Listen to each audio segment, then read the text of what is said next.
బంతిలోకి వద్దంటే చుక్కల చీర కట్టుకొచ్చాడంట. అలా ఉంది మన ట్రంప్ మామ పరిస్థితి. మొన్న ఇలానే ఇండియా పాకిస్తాన్ వార్ జరుగుతుంటే తగుదునమ్మా అని దూరి ఎర్రిపప్పయ్యాడు. ఇప్పుడు సేమ్ ఇలానే ఇస్రాయల్ ఇరాన్ వార్ మధ్యలో అనవసరంగా దూరుతున్నాడు. అసలు వాళ్ళెవరో కొట్టుకుంటే మధ్యలో ట్రంప్ మావకి అమెరికాకి సంబంధం ఏంటి? ఈ వార్ వల్ల ఇండియాకి ఏమైనా నష్టం కలుగుతుందా? అసలు ఈ వార్ ఎందుకు స్టార్ట్ అయింది? ఇలా ఎన్నో ప్రశ్నలకి సమాధానం ఈ వీడియోలో తెలుసుకుందాం. వీడియో కంటిన్యూ చేసే ముందు నాదో చిన్న రిక్వెస్ట్, నా కాంటెంట్ నచ్చితే కొంచెం మన ఛానల్ ని సబ్స్క్రైబ్ చేసి షేర్ చేయండి. ఇంకా లేట్ చేయకుండా వీడియో కంటిన్యూ చేద్దాం. Welcome to the show. My name is Chandu Kodali and you watching Israel and Iran war. అసలు ఇస్రాయెల్ కి ఇరాన్ కి మధ్య గొడవ ఎందుకు జరుగుతుంది?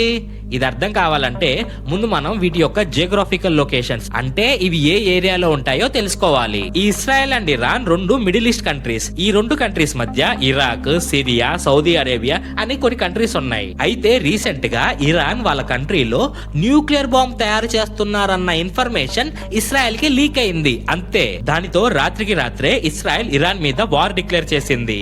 వాళ్ళ న్యూక్లియర్ పవర్ ప్లాంట్స్ పైన, ఎయిర్ బేసెస్ పైన మిసైల్స్ తో, డ్రోన్స్ తో అటాక్ చేసింది. ఈ అటాక్ ని 90% వరకు ఇరాన్ ఎయిర్ డిఫెన్స్ ఆపింది.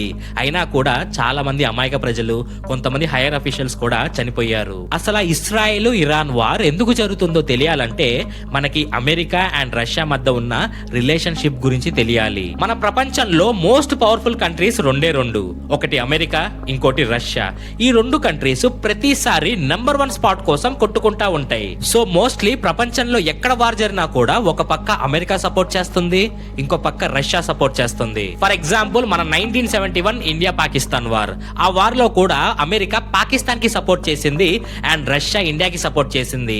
అంతెందుకు మొన్న జరిగిన ఆపరేషన్ సింధూర్ లో కూడా అమెరికా పాకిస్తాన్ కే సపోర్ట్ చేసింది. అమెరికా అనేది ఒక గుంటనక్క దేశం.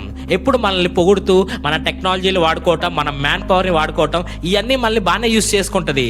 కానీ అవసరమైన టైంలోనే మనకి హ్యాండ్ ఇచ్చేస్తది. సో ఇదంతా పక్కన పెడితే ఇప్పుడు ఇస్రాయెల్ కి ఇరాన్ కి మధ్య ఏం జరిగింది? రీసెంట్ గా రష్యాకి ఉక్రెయిన్ కి మధ్య యుద్ధం జరుగుతున్న విషయం మనందరికీ తెలిసిందే. Ukraine, Syria, Iraq, Iran, Russia, Saudi Arabia ఈ కంట్రీస్ అన్ని పక్క పక్కనే ఉంటాయి. ఈ ఇరాన్ రష్యా పక్కనే ఉంటుంది. ఒకవేళ రష్యా మీద అటాక్ చేయాలనుకుంటే ఇరాన్ లో నుంచి చాలా ఈజీగా అటాక్ చేయొచ్చు. అయితే ఈ మిడిల్ ఈస్ట్ కంట్రీస్ మొత్తం ముస్లిం కంట్రీస్.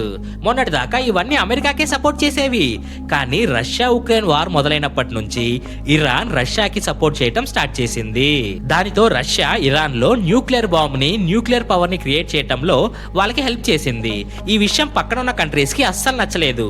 ఎందుకంటే ఈ మిడిల్ ఈస్ట్ కంట్రీస్ మొత్తంలో ఏ కంట్రీ దగ్గర న్యూక్లియర్ పవర్ అనేది లేదు. ఇప్పుడు ఇరాన్ ఒక్కదాని దగ్గరే న్యూక్లియర్ బాంబ్ ఉంటే పక్కనున్న కంట్రీస్ అన్ని ఇరాన్ ని చూసి గజ్జ గజ్జ గజ్జ వణికిపోతాయి. ఎందుకంటే మన దగ్గర న్యూక్లియర్ పవర్ ఉంటే పక్క కంట్రీస్ అన్ని మనల్ని చూసి భయపడతాయి. ఎగ్జాంపుల్ నార్త్ కొరియా, అది చాలా చిన్న దేశం కానీ దాని దగ్గర చాలా న్యూక్లియర్ పవర్ ఉంది, చాలా న్యూక్లియర్ బాంబ్స్ ఉన్నాయి.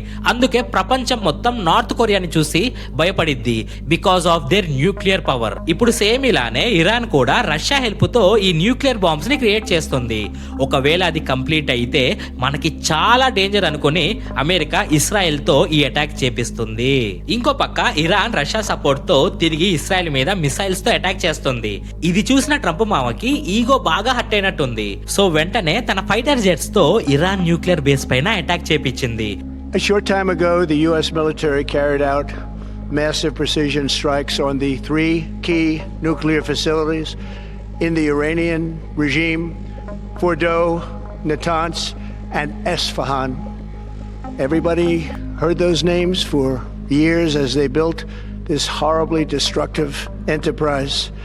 Our objective was the destruction of Iran's nuclear enrichment capacity and a stop to the nuclear threat posed by the world's #1 state sponsor of terror. Tonight I can report to the world that the strikes were a spectacular military success. Iran's key nuclear enrichment facilities have been completely and totally obliterated. Iran, the bully of the Middle East, must now make peace. If they do not, future attacks will be far greater and a lot easier. అప్పుడు Trump మామ అది ఇరాన్కి America power అంటే ఏంటో చూపించా, ఇప్పటి నుంచి America పేరు చెబితేనే వణికిపోవాలి అని చాలా ఎక్స్పెక్ట్ చేశాడు.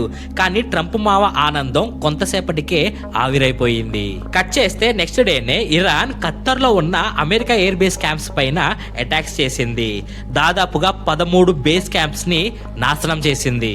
ఈ అటాక్స్ జరిగిన కాసేపటికే ట్రంప్ మామ ఒక ట్వీట్ వేశాడు, ఇక ఈ యుద్ధాలు ఆపండి, ఇప్పటి నుంచి శాంతిని నెలకొల్పుదాం అని మదర్ టెరిసా మాదిరిగా బిల్డప్ ఇచ్చాడు.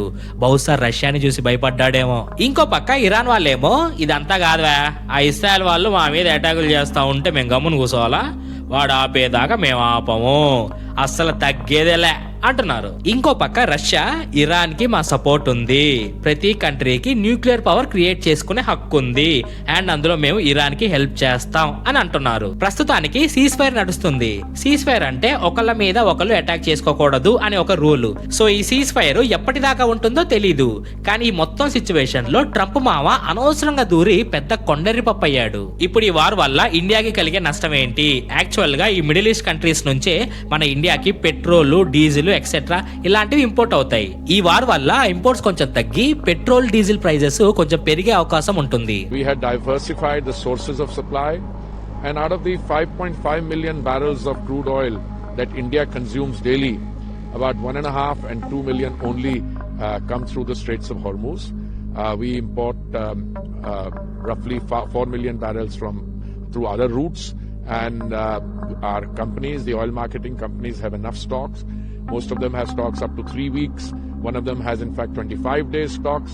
కానీ మన ఇండియన్ గవర్నమెంట్ మనకి ఎలాంటి ప్రాబ్లం లేదు, మన దగ్గర చాలా ఆయిల్ రిజర్వ్స్ ఉంది అని చెప్పారు. కానీ మన ఇండియన్స్ కొంతమంది ఇరాన్ అండ్ ఇస్రాయల్ లో ఉన్నారు.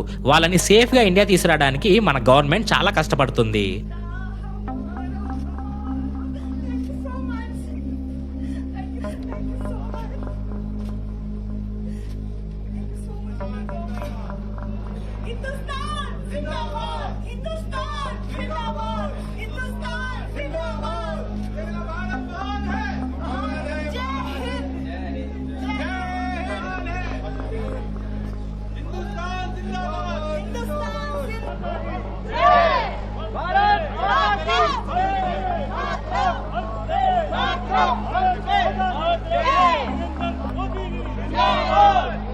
ఒక్క మాటలో చెప్పాలంటే ఇది ఇస్రాయెల్ కి ఇరాన్ కి మధ్య జరిగే వార్ కాదు, అమెరికాకి రష్యాకి మధ్య జరిగే వార్. ఈ వార్ లో మన ట్రంప్ మామ అప్పుడప్పుడు తన ట్వీట్స్ తో కామెడీ చేస్తా ఉంటాడు.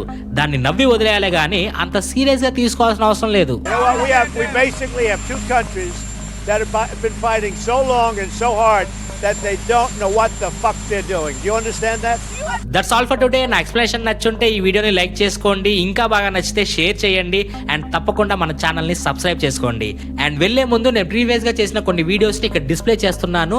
ఒకవేళ మీకు ఇంట్రెస్ట్ ఉంటే వాటిని క్లిక్ చేసి చూడండి. Thank you.